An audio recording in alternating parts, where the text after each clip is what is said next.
Hi guys, this is Mrs. Karaz, and we're looking at Chapter 16, Section 3, The End of Reconstruction. Okay, so we come to the election of 1876. We have Rutherford B. Hayes, who is the Republican candidate, against Samuel J. Tilden, who is the Democratic candidate. There's a problem with the election results. We'll talk about this more in class. So it winds up that 20 electoral votes go undecided. Remember, we use the Electoral College to elect our president, and it's kind of rife with issues. Congress decides to create a committee, and they'll decide what to do with these 20 votes. Ultimately, all 20 votes go to Hayes, who becomes president, and you would think that Democrats are angry that all these votes were given to a Republican, but they were actually okay with that because Hayes had secretly promised the Democrats in Congress that he would end radical Reconstruction if he became president. So we have more ways to lose rights for African Americans at this time. Reconstruction was supposed to be about gaining rights, right? We had those 3 Reconstruction amendments, but we see the opposite happening. Poll taxes are created, and we've looked at this in class already, and they required citizens to pay money before they could vote. Was this a law specifically against African American voters? No, right? Anyone would have to pay this tax. But it would be easier for someone who wasn't just freed from slavery to actually meet this tax, right? Another thing we have, literacy tests were used to attest a person's ability to read and write. Only literate people were allowed to vote.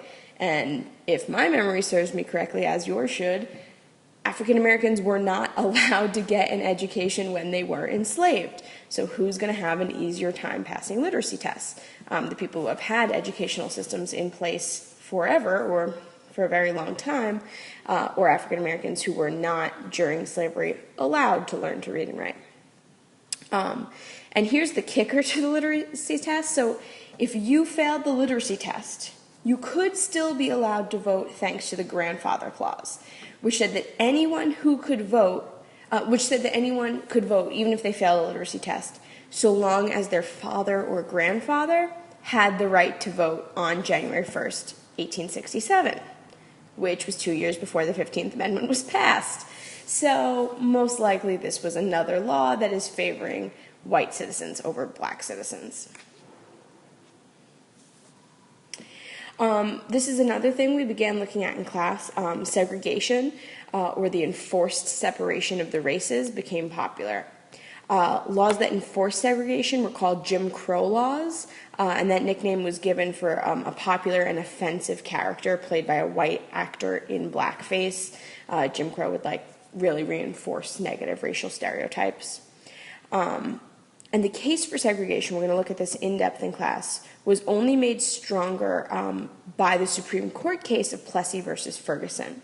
The bottom line is that Plessy, who was a black man, was arrested for sitting in a seat labeled for whites only. And the Supreme Court said that to have this kind of labeling was legal.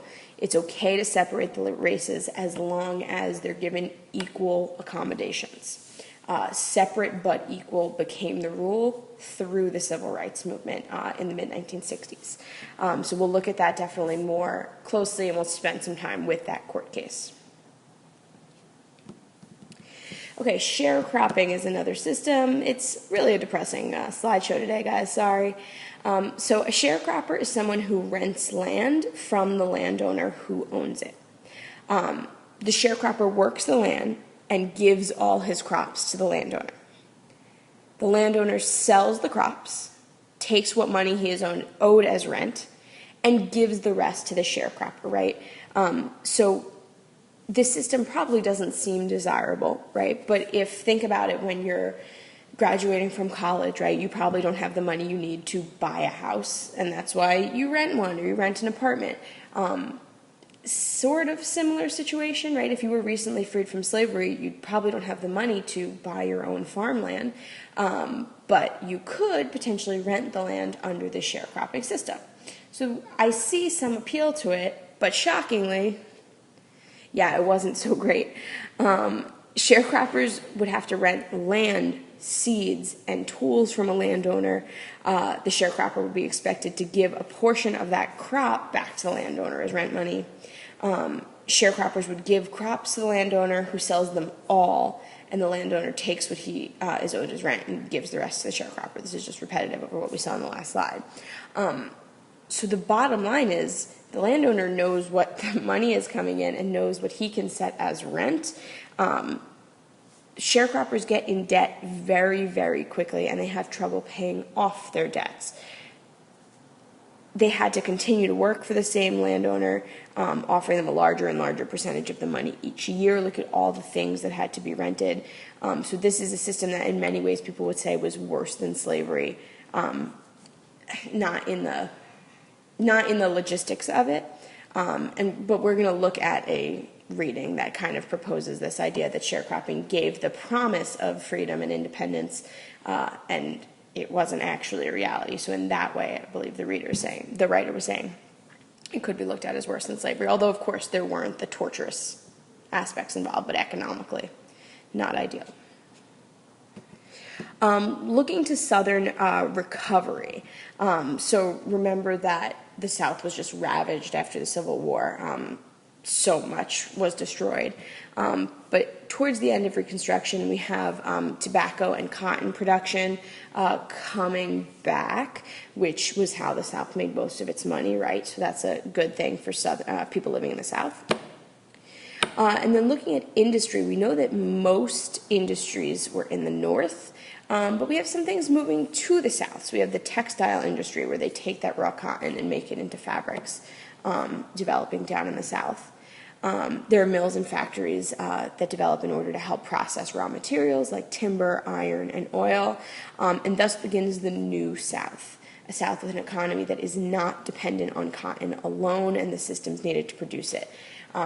Remember, the economic significance of cotton to the Southern way of life really was what made them fight to keep slavery. But now, if they're diversifying the ways they can make money, Southerners can live in a slavery-free world. And that wraps up Reconstruction for us slideshow-wise. There will be a test soon. Get ready. Have a good afternoon, guys.